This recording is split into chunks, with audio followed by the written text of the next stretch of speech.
On va voir si j'ai réussi à atteindre l'objectif. La présentation des liens d'intérêt, j'ai fait un copier-coller de ce qui apparaissait sur transparence.gouv.fr. Alors, si on s'intéresse un peu au parcours de soins du patient en cancérologie, et qui est déclinable aux patients atteints de myélome multiple, vous avez ici un exemple de parcours de soins qui s'inspire globalement de celui qui a pu être diffusé par l'Institut national du cancer en octobre 2016. Donc vous retrouvez les grandes étapes de prise en charge du patient qui vont du dépistage, du diagnostic, l'annonce de la maladie et du traitement, la prescription, sa dispensation, alors principalement en ville, comme vous le savez, et puis derrière, donc un suivi du patient en ville avec des passages réguliers en milieu hospitalier, et donc le suivi du traitement en fonction de l'évolution de la maladie. Je laisserai à Raphaël le soin de repositionner le modèle de pharmacie clinique et les actions de pharmacie clinique qu'on peut ajouter à ce parcours. La seule modalité un petit peu particulière qui ne soit pas forcément standard sur ce parcours qui apparaît ici, c'est la consultation longue de primo-prescription qui se développe mais qui est encore loin d'être standardisée. J'ai fait apparaître autrement conseil pharmaceutique, entretien pharmaceutique, bon, des choses assez classiques pour le moment. Alors, les enjeux de la prise en charge du patient en cancérologie, et en particulier si on s'intéresse aux patients sous chimiothérapie orale, sont des enjeux que vous connaissez bien, donc je ne vais pas détailler outre mesure. Vous savez que l'essentiel des traitements sont disponibles en ville, donc ce sont des patients qui sont vraiment pris en charge dans le secteur ambulatoire et pas par le secteur hospitalier, et que ce parcours, finalement, pose un certain nombre d'enjeux en termes d'adhésion au traitement, de gestion des effets indésirables et des interactions médicamenteuses, gestion des effets indésirables qui est reportée sur le patient, contrairement à la prise en charge par voie injectable. Et puis des enjeux également de formation des professionnels de santé, en particulier libéraux. La mise en place d'un parcours ville-hôpital, puisque c'est un peu l'objet de ce que je vais décliner après, ça correspond à des souhaits des patients, qu'on interroge un petit peu les patients. Globalement, ceux-ci vont vous répondre qu'ils souhaitent une coordination des professionnels de santé qui les prennent en charge, et en particulier des professionnels de santé libéraux. Et puis, ça correspond à une volonté de nos confrères du secteur primaire que d'être inclus dans la boucle, pour éviter pour le médecin généraliste d'être averti toujours en décalé de la prise en charge de son patient, et pour le pharmacien d'officine d'être toujours prévenu un peu tard du traitement du patient, et qui renvoie vers des questions de mise à disposition du traitement notamment. Des enjeux également d'intérêt économique pour le système de soins. L'idée en tout cas, c'est de faire sortir les soins du système hospitalier.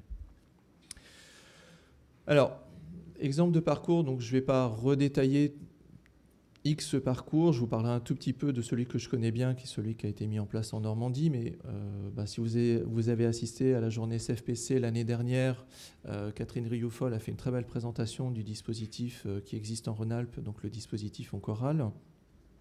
Je vous parlerai un tout petit peu de Connect et Prétorat en Normandie. En Lorraine, il y a un dispositif qui s'appelle FAS, et puis qui, dans sa phase ultérieure, va s'appeler Post-FAS. Il y a le programme Bien Vivre avec sa thérapie orale, qui est un programme multicentrique interrégional porté par la PHM. Il y a un programme STAR de l'hôpital Foch. Je vous en ai mis quelques-uns dont on avait assez facilement entendu parler.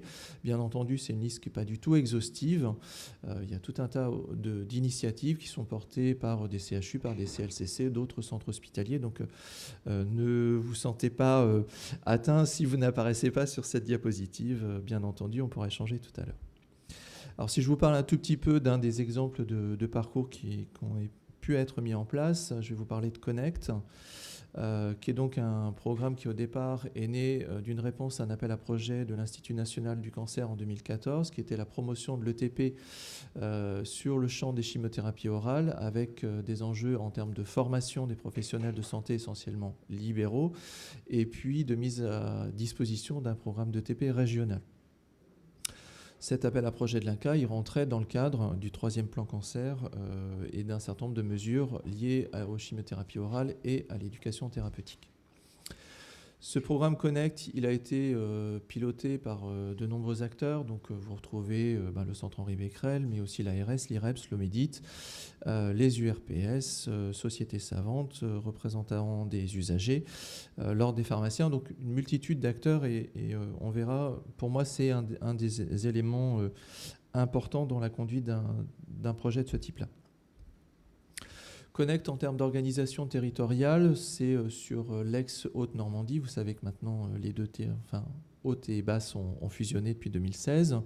Et donc une structuration qui à la fois s'appuie sur les deux centres de référence, donc le CHU et le CLCC, s'appuie sur des hôpitaux périphériques sur chacun des territoires de santé et s'appuie également sur des structures libérales de type maison de santé ou pôle de santé. L'idée étant de transférer l'éducation thérapeutique des centres de référence vers des structures périphériques hospitalières ou maisons de santé avec des professionnels de santé qui ont déjà l'habitude de travailler ensemble. Alors, bien entendu, dans ce cas de ce projet-là, on ne couvrait pas l'ensemble du territoire haut-normand, s'agissant d'un dispositif expérimental.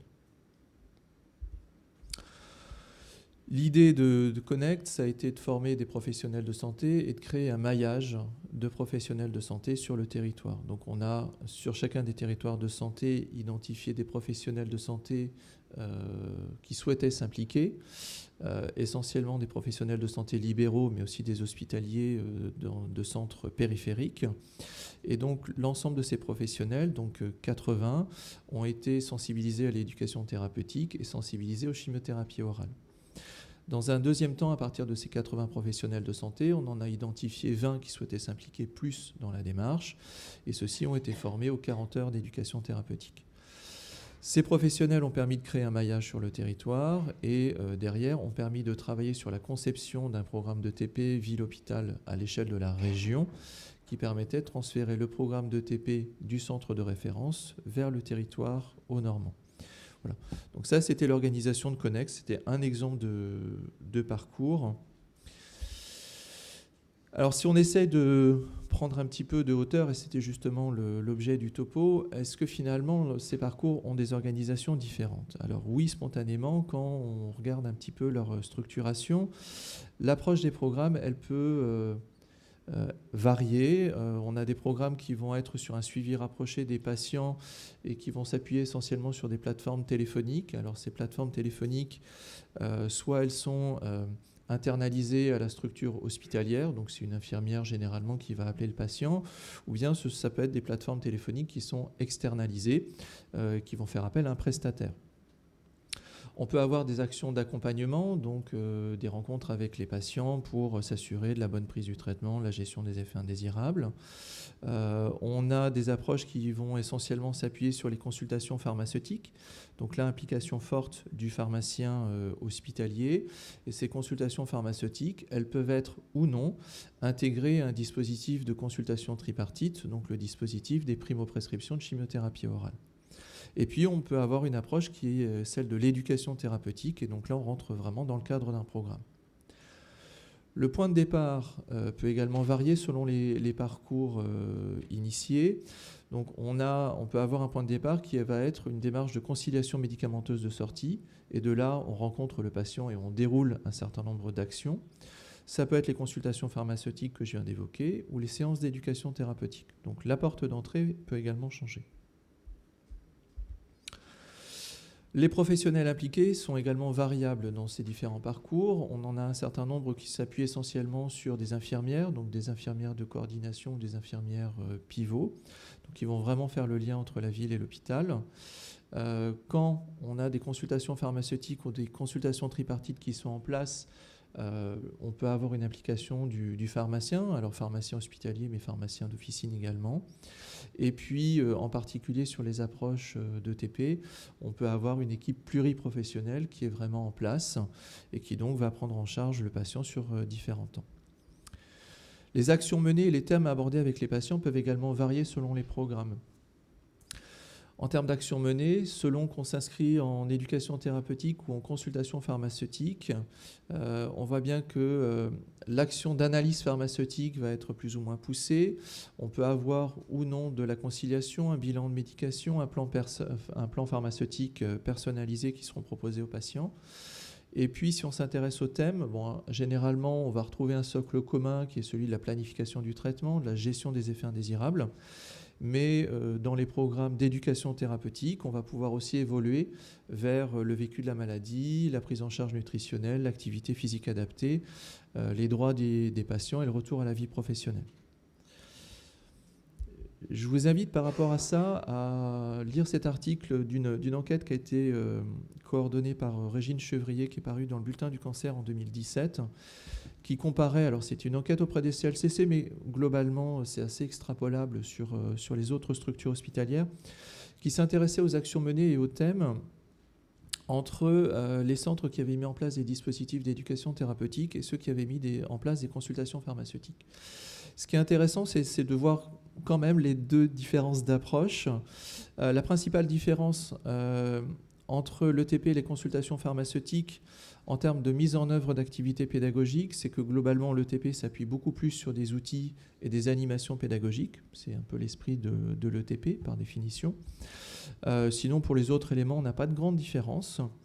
Par contre, ce qui est assez intéressant, c'est l'approche vis-à-vis du risque iatrogène et donc ce que j'abordais précédemment sur les actions menées.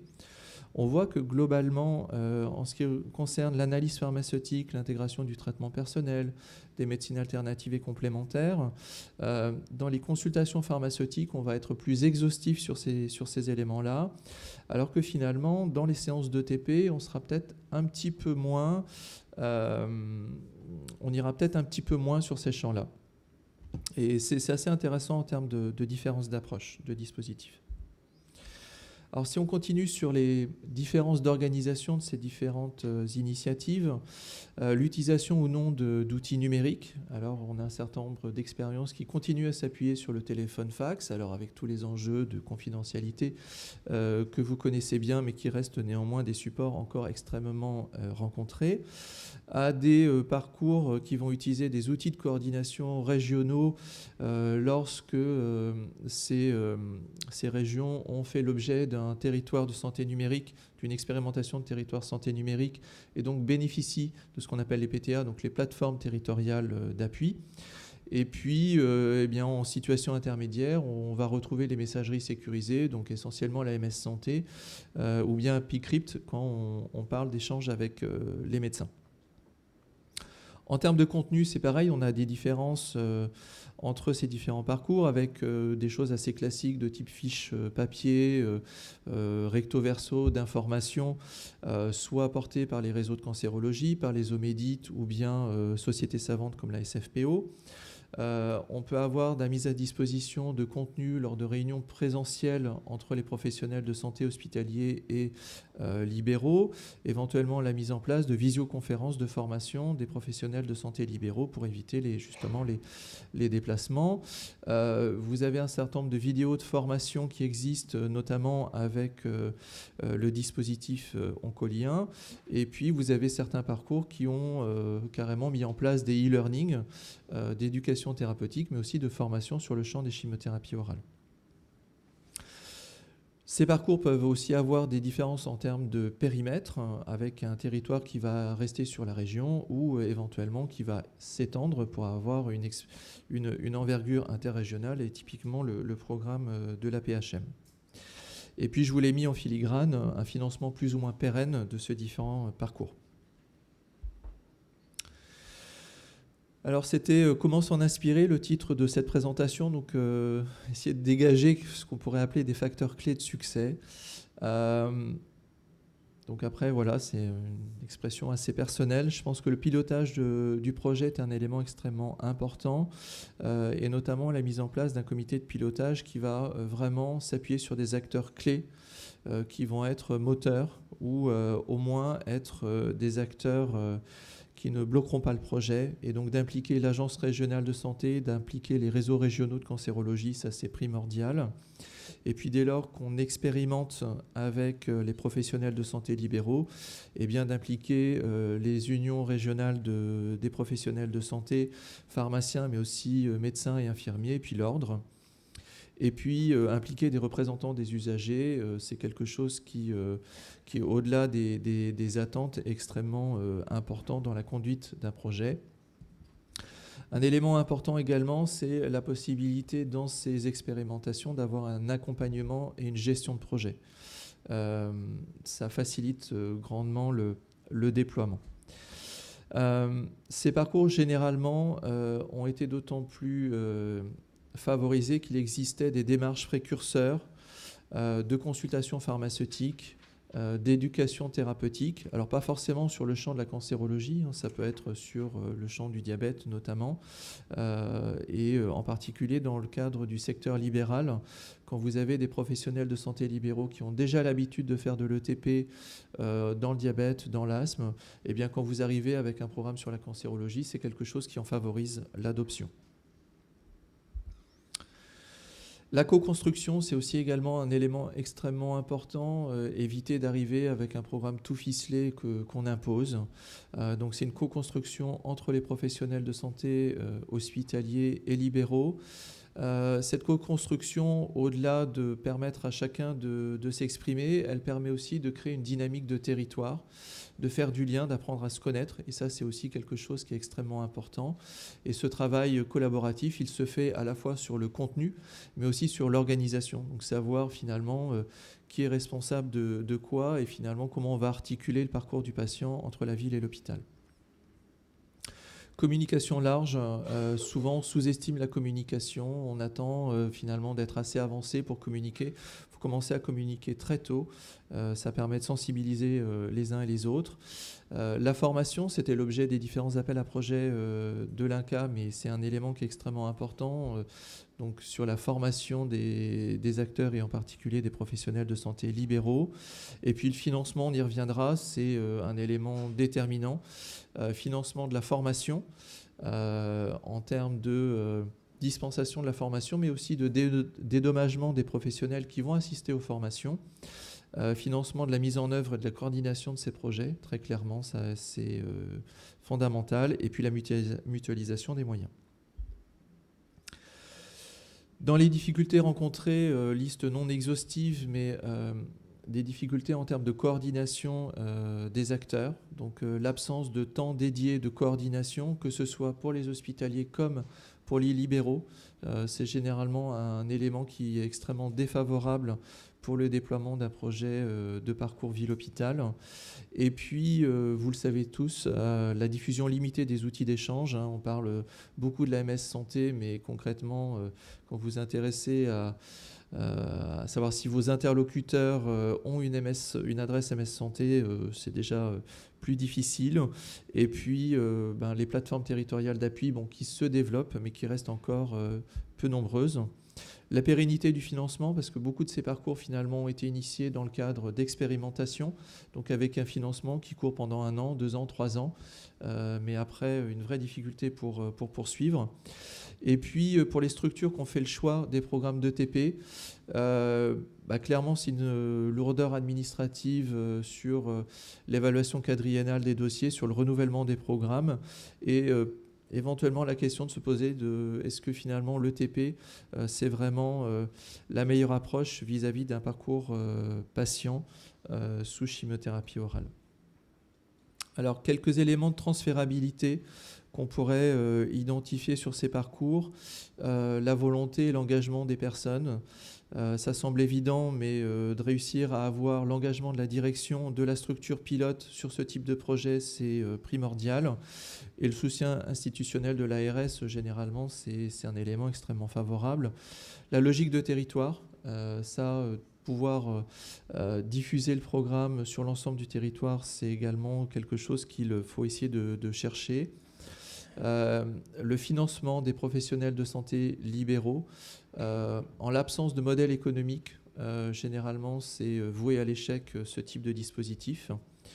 Les outils de collaboration, alors on en parlera également avec la deuxième intervention, mais c'est quelque chose qui fait partie des éléments sur lesquels vous pouvez vous appuyer en termes de messagerie sécurisée, de dossiers communicants en cancérologie, même s'ils sont encore insuffisamment déployés. J'ai mis le DMP entre parenthèses, même si ça s'améliore, mais ça reste un sujet assez sensible. Et puis les PTA, encore une fois, qui vraiment, à mon sens, constitueront des vrais éléments de soutien à ces démarches.